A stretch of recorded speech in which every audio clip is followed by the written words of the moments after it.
Bien, vamos a comenzar ya la conversación de cada mañana aquí en Voces del Poder. Tenemos un panel parlamentario el día de hoy. Nos acompañan aquí en el estudio la diputada del Frente Amplio, Gael Youmans. ¿Cómo está, diputada? Bien, buenos días. Bienvenida, buenos días, con candidato ya. Así es. Con candidato presidencial. Vamos a estar hablando de eso. Y Catalina del Real, diputada del Partido Republicano. ¿Cómo está? Muy bien, muchas gracias. Bienvenida, gracias por acompañarnos a las 12. Un día súper noticioso en varios frentes. Y por cierto, el tema más importante de hoy, seguramente en materia política, la destitución de la senadora Isabel Allende. No está el fallo, pero ya se da por sentado que así lo ha resuelto el Tribunal Constitucional.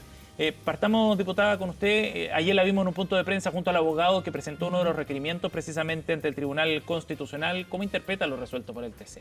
Mira, es una muy buena noticia. Aquí triunfó el Estado de Derecho, triunfó la imparcialidad del Tribunal Constitucional, lo que significa que se acabaron los privilegios, que nadie está por sobre la ley, ni siquiera una senadora de una familia de tanta trayectoria como Isabel Allende.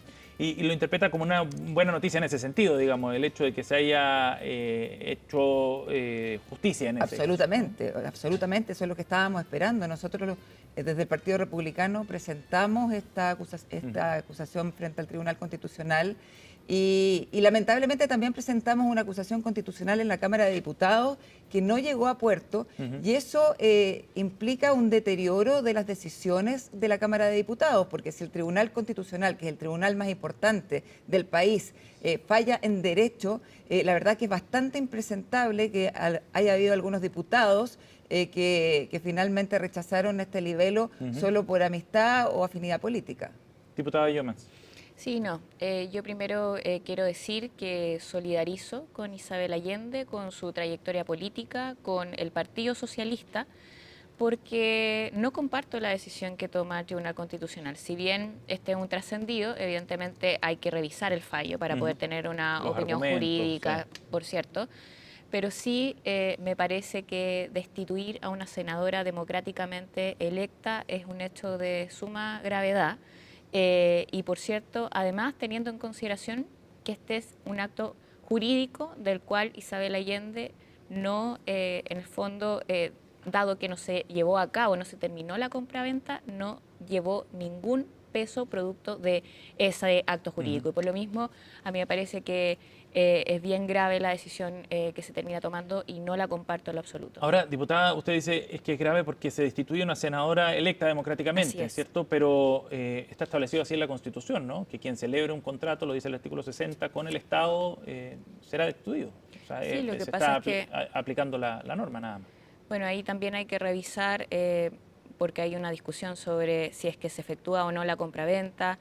La Contraloría tuvo también otro pronunciamiento respecto a la legalidad del acto. Por lo mismo hay que revisar, ¿cierto?, el contenido del fallo, los argumentos que toman, pero no es cualquier cosa la destitución de una senadora democráticamente electa. Y yo creo que eso le da una connotación de gravedad, a mi juicio, bien importante. Por el efecto político que tiene. O sea, por cierto, estamos diciendo que una senadora que fue electa por ciudadanas y ciudadanos del país termina siendo destituida por el Tribunal Constitucional y ese es un precedente que es lamentable, que es grave, que también se genera hacia futuro. Diputada, ¿qué dice la sobre Constitución es clarísima, en el artículo 60 es clarísimo.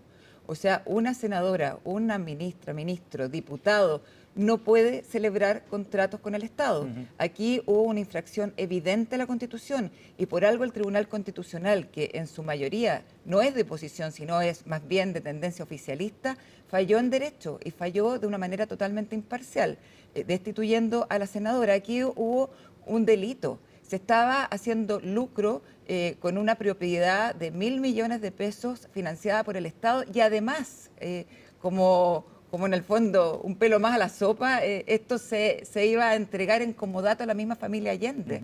De verdad que... Para el desarrollo del museo posteriormente. Exacto, claro. Pero la figura era impresentable. La senadora lleva 30 años en el Parlamento, era obvio que conocía la Constitución y tal como digo, el artículo 60 es clarísimo que hacer contratos con el Estado tiene una pena de la presunción del cargo. Sí, yo creo que hay que ser preciso en estos temas. Y no es correcto en ningún caso hablar de lucro, sobre todo porque en la misma ley de presupuesto nosotros discutimos este tema. y de hecho fue aprobado por una amplia mayoría en el Congreso la posibilidad, ¿cierto?, de constituir en estos inmuebles que eran de expresidentes de la República museos.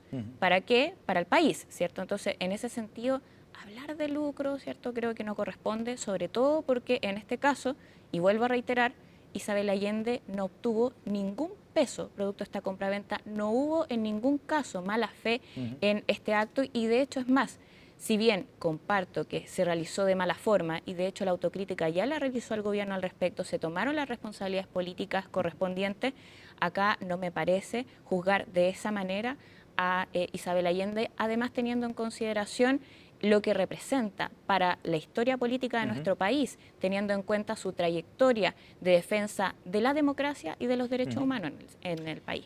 Diputada del Real, no hubo mala fe, dice la misma senadora Isabel Allende, lo plantea también la diputada Llomans, pero ese ha sido un argumento central, que aquí no hubo una intencionalidad de generar ese lucro. ¿Qué le parece ese argumento? A ver, es curioso la relativización del lucro que escucho ahora de parte de la izquierda, cuando marcharon por las calles contra el lucro. Aquí claramente había una casa que el Estado iba a pagar 1.000 millones de pesos, que luego se iba a entregar en comodato a la misma familia Allende, y además donde firmaban una ministra, exministra hoy día, Maya Fernández, y una senadora, exsenadora casi hoy día, Isabel Allende, y lo cual atentaba directamente contra el artículo 60 de la Constitución, que una autoridad no puede tener negocios con el Estado.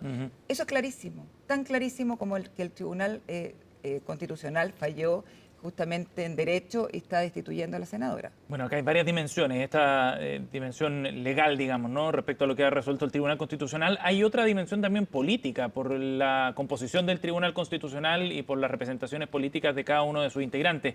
Quiero invitar a la diputada del Real, diputada Llomans, a escuchar lo que ha planteado el diputado del Partido Socialista, Daniel Melo. Hay mucha molestia, si es que no enojo, en la tienda por lo que ha ocurrido, sobre todo por la forma en la que votaron los integrantes o las integrantes del tribunal, así se presume al menos, ya que no tenemos el fallo, por la forma en la que votaron a favor de la destitución de Isabel Allende. Escuchemos a Daniel Melo, nos da pie para seguir conversando aquí en el panel. Lamento la decisión del Tribunal Constitucional que el día de hoy ha declarado el cese en el cargo de la senadora Isabel Allende.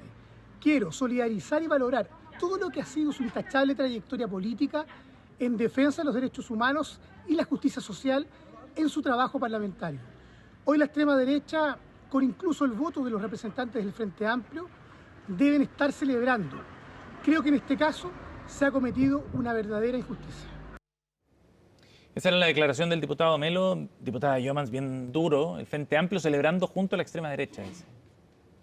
Bueno, y en esto quiero dejar claro, no solo con mis palabras, la posición del Frente Amplio, y lo dijo ayer la misma presidenta del partido, es que no comparte la decisión del Tribunal Constitucional.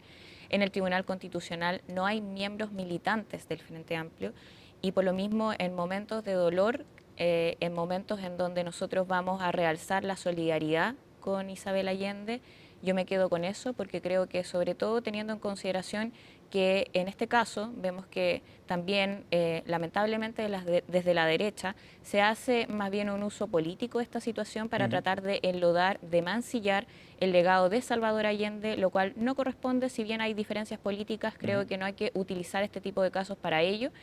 Y por cierto, para poder también defender el legado de Salvador Allende, creo que la unidad de nuestro sector es fundamental y nosotros vamos a replegarnos a que así eso siga sosteniéndose. A lo que apunta el diputado Melo fundamentalmente es que las ministras que fueron designadas por el Ejecutivo, las ministras Daniela Marzi y Nancy Yáñez, habrían votado por la destitución. A eso apunta fundamentalmente. Esa, como digo, ellas no son militantes del Frente Amplio y por lo tanto pero fueron no designadas tenemos... por el presidente.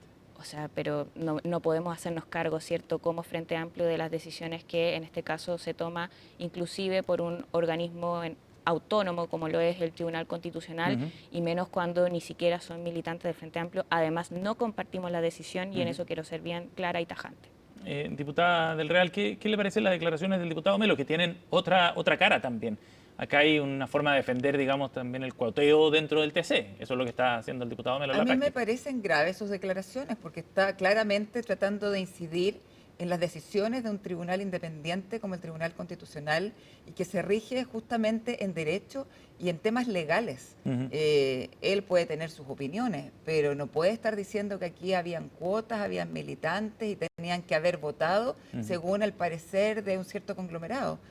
Yo creo que el tribunal lo hizo bien en el sentido de decir de que nadie está por sobre la ley, y eso es lo que esperamos de un tribunal constitucional. O sea, que votó apegado a lo que dice la Constitución. Exacto, hoy día puede ser el error de un sector, otro día puede ser el error de otro sector, y ahí van a salir con declaraciones distintas. Yo creo que uno tiene que ser muy serio y responsable. Y para el bien de Chile, lo importante es que sea un tribunal imparcial. Bien interesante ese punto, porque de alguna manera lo conversábamos antes con Enrique Navarro, ex integrante del TC. Esto reafirma también la institucionalidad y el valor del Tribunal Constitucional que ha estado muy en la mira y en la crítica en los últimos años, diputada. Bueno, de hecho, es más, dentro de los mismos debates constitucionales se ha planteado su reformulación porque hay evidentemente un cuestionamiento a las posiciones que han tomado, por ejemplo, con proyectos de ley. O sea, por ejemplo, cuando tú hablas del lucro, ¿cierto? Recuerdo perfectamente la discusión que se dio a propósito de la educación, el poder y habilitar, que hizo el Tribunal Constitucional, legislando, y no simplemente refiriéndose a lo jurídico, sino que legislando como tercera cámara para que aquellas instituciones que también lucraran dentro del rango pudieran acceder, ¿cierto?, al financiamiento del Estado. Y yo, en ese sentido, bueno, creo que eso obviamente no corresponde al rol que se supone que debiera jugar un tribunal, que debiera atenerse a el rol jurídico. Así como cualquier tribunal, digamos. Para cerrar, diputada, sí, quiero comentar algo cortito, ya que está recordando esos intentos fallidos de cambios a la Constitución que tuvimos en los años anteriores, recordarle a la diputada Llomas que esos proyectos constitucionales también decían claramente que las autoridades del Estado, ministros, senadores, diputados, no pueden tener negocios con el Estado. O sea, esos proyectos constitucionales tampoco cambiaban ese motivo de destitución. Estamos en Voces del Poder aquí en CNN Chile Radio junto a la diputada Gael Llomans y la diputada Catalina del Real. Vamos a la pausa y ya volvemos con más.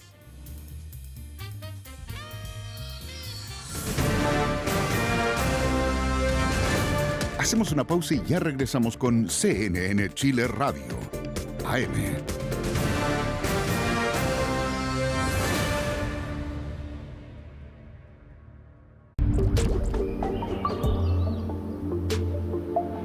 Es lunes y tu cuerpo lo sabe. Es el sinónimo de vuelta a la rutina. Toca volver a soportar 5 días completos de despertarse temprano, el tráfico, tareas pendientes hasta que llegue el fin de semana. ¿Qué dirías si te contamos que expertos ya han investigado respecto a cuáles serían las claves para reprogramar tu cerebro? Una de las claves es introducir rutinas que duren toda la semana, desde ver tu serie preferida hasta ir al gimnasio. Lo importante es que sean a la misma hora todos los días. Además, expertos recomiendan comenzar la semana con ejercicios de relajación, lo que te permitirá activar la corteza prefrontal de tu cerebro y así disminuir los niveles de cortisol, la hormona relacionada con el estrés. Otro camino es cuidar la higiene del sueño. Claro, dormir hasta tarde es uno de los mayores placeres del fin de semana, pero hacerlo puede alterar tu reloj biológico, lo que significa que el domingo te costará más dormir y el lunes despertarás más cansado y enojado. Pequeños pasos que te ayudarán a pensar la semana de manera diferente.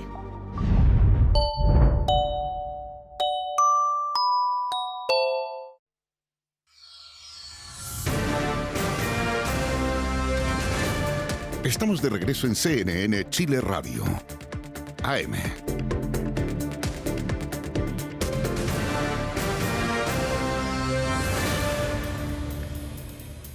Ya estamos de vuelta en Voces del Poder aquí en CNN Chile Radio junto a la diputada del Partido Republicano, Catalina del Real, y la diputada del Frente Amplio, Gael Llomans, para retomar la conversación en materia política en una carrera presidencial que ha tenido hartas noticias esta semana, partiendo por lo que ocurrió anoche con la designación de Gonzalo Winter, diputada Llomans, como candidato presidencial del Frente Amplio. Se resolvió el tema finalmente, 3 semanas más o menos de espera, ¿no?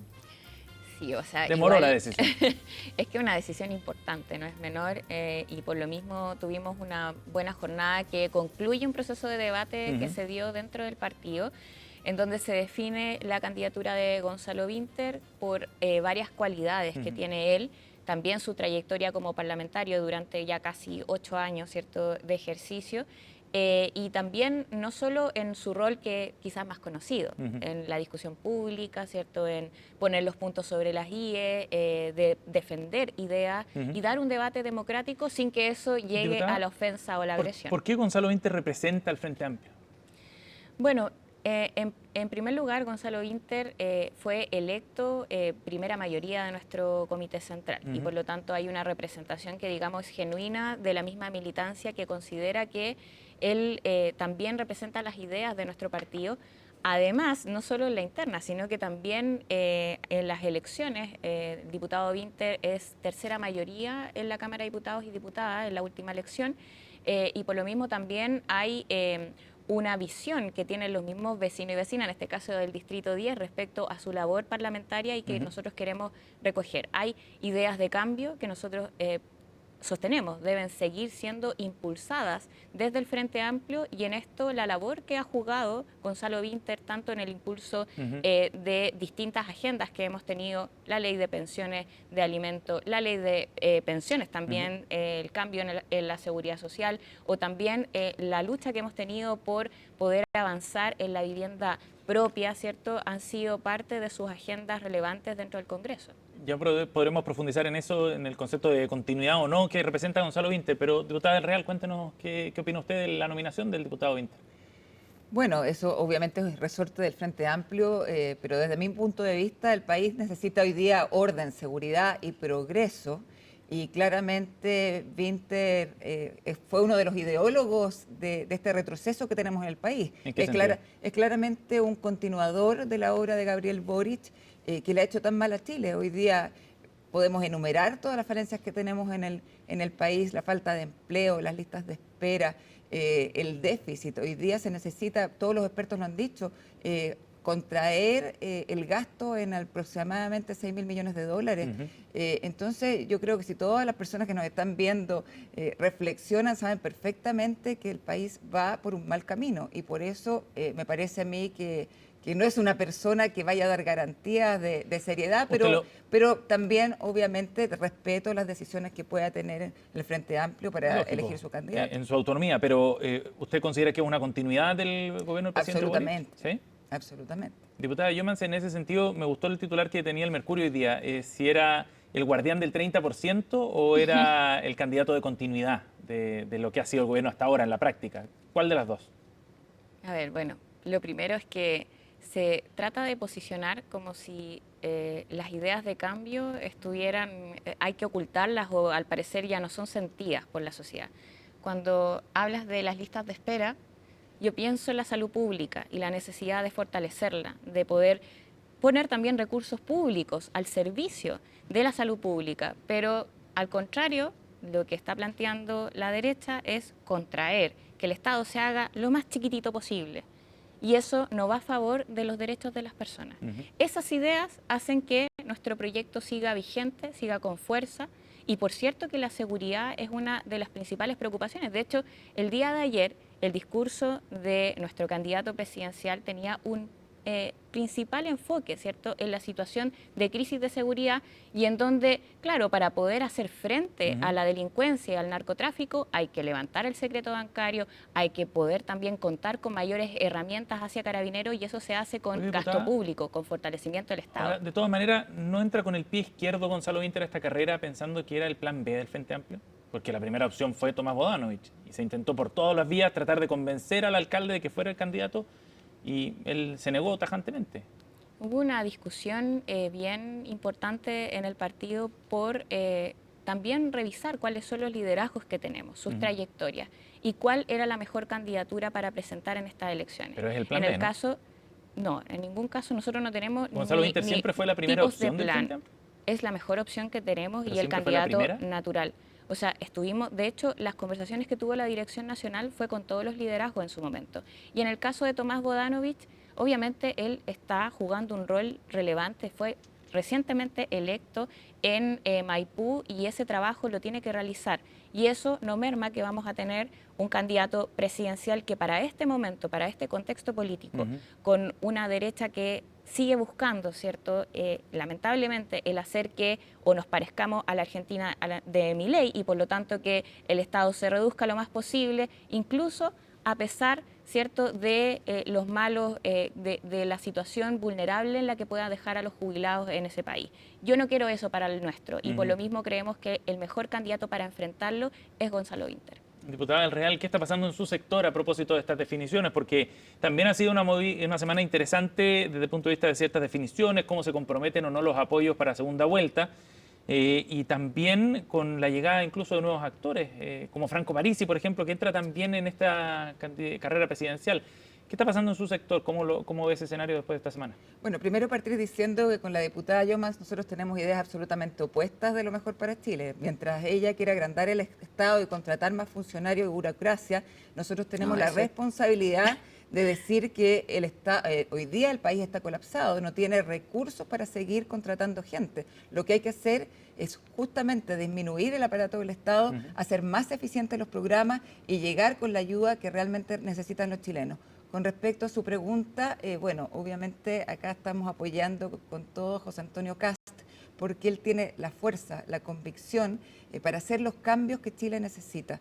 Tenemos un centro de estudio como Ideas Republicanas, hay una bancada de diputados, tenemos concejales, cores por todo el país. Él se ha estado preparando estos años, ha recorrido varios países para implementar políticas de seguridad, de cárceles, políticas contra el narcotráfico, contra el terrorismo, contra la migración ilegal y contra los problemas que hoy día están asediando a los chilenos. Hoy día no puede ser, que un ciudadano común y corriente se tenga que esconder en su casa cuando oscurece por la inseguridad que hay afuera. ¿Y cómo ve usted la irrupción y la llegada de Franco Parisi? Se lo pregunto en particular porque él se sitúa en el sector opositor, ¿no? Y eso puede generar cambios desde el punto de vista del electorado del sector opositor. Mira, la gran noticia hoy día es que, si bien a mí no me gustan mucho las encuestas, pero hoy día todas las encuestas marcan a los primeros que están liderando las encuestas, y si tú los sumas, son justamente personas que representan a la oposición. ¿Pero puede ser una amenaza electoral para, por ejemplo, José Antonio Kast? Mira, yo creo que eso se va a ir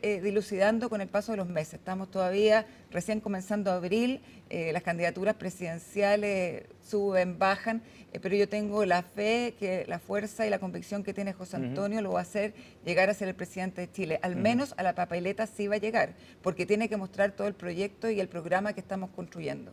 Diputada Llomas, ¿cómo ve esa llegada de Franco Parisi? Porque él lidera un sector, digamos, y ha tenido un nivel de votación que genera algo de incertidumbre también respecto a quiénes va a ser capaz de convocar Franco Parisi en el escenario actual. Sí, bueno, yo veo en este caso, claro, cada uno tiene, ¿cierto?, la legítima definición interna de quién levanta como candidato, pero efectivamente, más bien en ese sector los veo bien asustados por el incremento de popularidad que está teniendo Kaiser. No sé si Parisi vaya a soslayar, ¿cierto?, ese incremento, pero aún con todo sí creo que es relevante tomar atención, porque las ideas de Kaiser en realidad no veo tanta diferencia con las de Kast, y al parecer Evelyn Matei va a tener que gobernar igual con ellos, y por lo tanto vamos a tener ideas que van a implicar retrocesos. O sea, la visión de Kaiser hasta ahora ha sido respecto a las mujeres, el mantenernos en la casa, ¿cierto? El incluso cuestionar nuestro derecho a voto, el poder avanzar en derechos que son necesarios para nosotras, por ejemplo, para poder salir a trabajar, el poder tener mayor autonomía e independencia. Es necesario poder contar, ahí te hago el contrapunto respecto al Estado y su rol con sala cuna, ¿cierto?, financiada por el Estado, y obviamente eso también implica más garantía para que nosotras podamos ejercer libertad, que supuestamente es parte del lema, pero a la hora de la práctica bien poco se ejercita, más bien un privilegio. ¿Qué ven desde el Partido Republicano sobre la amenaza que significa Johannes Kaiser? Así lo plantea la diputada Llomas. Bueno, primero decirle que la sala cuna universal era un proyecto del gobierno del presidente Piñera, así que no viene exactamente de este gobierno. Pero con respecto a la erupción de Kaiser, nos parece una muy buena noticia. Mientras más candidatos representen las ideas de nuestro sector, hoy día hay más chilenos escuchando las ideas de nuestro sector, les está haciendo sentido, y por algo quienes realmente están asustados son el oficialismo, donde ponen candidatos en los distintos partidos, pero ninguno llega a alcanzar a los candidatos hoy día de oposición. Se va a ir viendo con el tiempo finalmente cuál va a ser el candidato que llegue a segunda vuelta, y ahí nosotros no nos perdemos ni un minuto en apoyar al candidato de oposición que llegue a segunda vuelta. Sin condiciones. Sin condiciones, pero nosotros estamos convencidos que el proyecto de José Antonio va a ser el que lidere la segunda vuelta. Entretenida conversación esta mañana aquí en Voces del Poder con la diputada Gael Jomans y la diputada Catalina del Real. Gracias a las dos. Muchas gracias Por haber invitación. venido. Buen fin de semana. Gracias. Nos vamos a la pausa, 10:04. Ya volvemos con más informaciones en CNN Chile Radio.